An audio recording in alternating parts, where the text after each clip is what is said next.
बिस्मिल्लाहिर्रहमानिर्रहीम। तो वह उसी मिट्टी से हमें दोबारा ज़िंदा कर देता है, फिर वो ना होने से होने का वसीला बनाता है। फिर वह अपने एक हुक्म से हर वो शय बदल देता है जिस पर हमारा दिल मुतमईन नहीं होता। अल्लाह को याद करोगे तो दिलों में ठंडक आएगी, वरना सुलगते रहोगे, सिसकते रहोगे, तड़पते रहोगे। टूटने के बाद जो तुम में हिम्मत आती है ना, दरअसल तुम्हें अल्लाह थाम चुका होता है। तोहफ़ों की कीमत नहीं देखी जाती, इनके साथ जुड़ी फीलिंग्स देखी जाती है। फरमाइश कीमती चीज़ की करनी चाहिए, ज़रूरी नहीं कि वो महंगी ही हो। ज़िंदगी के हसीन लम्हात वापस नहीं आते, लेकिन अच्छे लोगों से ताल्लुकात और इनसे वाबस्ता अच्छी यादें हमेशा दिलों में ज़िंदा रहती है। रब्बे करीम आपके और आपके गुलशने हयात को अपनी नेमतों की खुशबू से मुअत्तर व मुनव्वर रखे। मेरा वास्ता तो इस रब से है जो मांगने से पहले ही अता कर देता है। बाज़ लोगों से कोई ताल्लुक़ नहीं होता, मगर फिर भी वह अच्छे लगते हैं, और ये अच्छा लगना इश्क व मोहब्बत वाला नहीं, बल्कि इज़्ज़त व एहतराम वाला होता है। दिल आज़ारी का एक लम्हा इतना ताकतवर हो सकता है कि दिलदारी की पूरी ज़िंदगी को निस्तो नाबूद कर सकता है। अच्छा इंसान रियाजी के ज़ीरो की तरह होता है, जिसकी अपनी कोई कीमत नहीं होती, पर वह जिसके साथ जुड़ जाए उसकी कीमत 10 गुना बढ़ जाती है। गम न करना कि दुनिया आपके साथ नहीं, बल्कि खुश होना कि दुनिया का मालिक आपके साथ है। क्या हुआ अगर अल्लाह ने मुकद्दर का वो हिस्सा नामुकम्मल इसलिए रखा हो कि तुम उस खाली जगह को अपनी दुआओं से अपनी चाहत के मुताबिक मुकम्मल करोगे।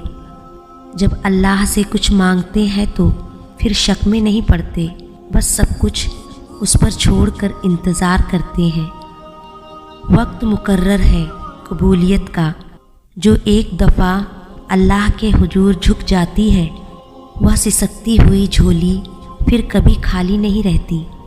मगर दुआएं तो नामुमकिन के लिए ही होती है, उनके लिए जो तुम्हारे मुकद्दर का हिस्सा नहीं होते। मुमकिन या नामुमकिन का मत सोचो, बस उस पे यकीन रखो। जो तुमने मांगा है फिर तुम्हें वही दिया जाएगा जो तुम सोचते हो, जो तुम चाहते हो। तो तुम दुआ करना कभी मत छोड़ना, मगर हाँ, मुकद्दर के पीछे भी कभी मत भागना। बस यकीन रखना और इंतज़ार करना। जो लम्हे सब्र आज़माते हैं, दरअसल वही कबूलियत के लम्हे होते हैं। अल्लाह हर इस आंसू से वाकिफ़ है जो आपने मुस्कुराते हुए पलकों के पीछे छिपा लिया था। वो रहीमे रब हर इस दुआ से वाकिफ़ है जिसके लिए हाथ उठाते हुए आपका दिल तकलीफ़ से फट रहा था। दुआ अल्लाह के यहाँ सबसे मुअतबर इबादत है, जो पहाड़ों को भी सर कर जाए। दुआ ऐसी हैरत अंगेज़ ताकत है। दुआ की कबूलियत आपके अंदर होती है जब आपका इखलास, आपकी नीयत, आपकी कारगिर्दगी और इस्तिराब एक फ़िरक़े-उनसी पर जमा हो जाए तो दुआ की कबूलियत यकीनी है। अल्लाह तुम्हें तुम्हारी दुआओं के ज़रिए ही आज़माता है। वो ताख़ीर इसलिए करता है ताकि तुम्हारा यकीन देख सके। तुम्हारी एक दुआ तुम्हें कहाँ से कहाँ ले जा सकती है।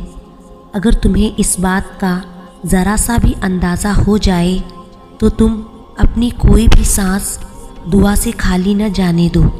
दुआएं कभी भी रद्द नहीं की जाती, बस दुआओं की कबूलियत का वक्त मुख्तलिफ होता है।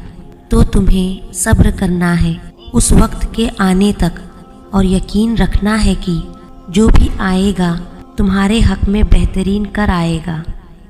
अल्लाह तुम्हारी दुआओं को नसीब से हारने नहीं देगा, और यकीन रखो معجزے صبر کرنے والوں کے لیے ہے۔ کوئی ذرا سی دیر پر ہو گیا مایوس اور کسی کے حصے میں بار بار سر کو جھکانا لکھ دیا گیا، کسی کو 4 قدم کے فاصلے پر مل گیا اور کسی کے نصیب میں لمبا سفر لکھ دیا گیا۔ کسی سے محبت کا بہترین طریقہ یہ ہے کہ اسے اپنی دعاؤں میں ہمیشہ یاد رکھا جائے۔ دعا کافی ہے ہر کوئی چیز لوٹانے کے لیے، پھر کیوں بھاگ رہے ہو نصیب کے پیچھے، کیوں زندگی سے پھر اتنا پریشان ہو۔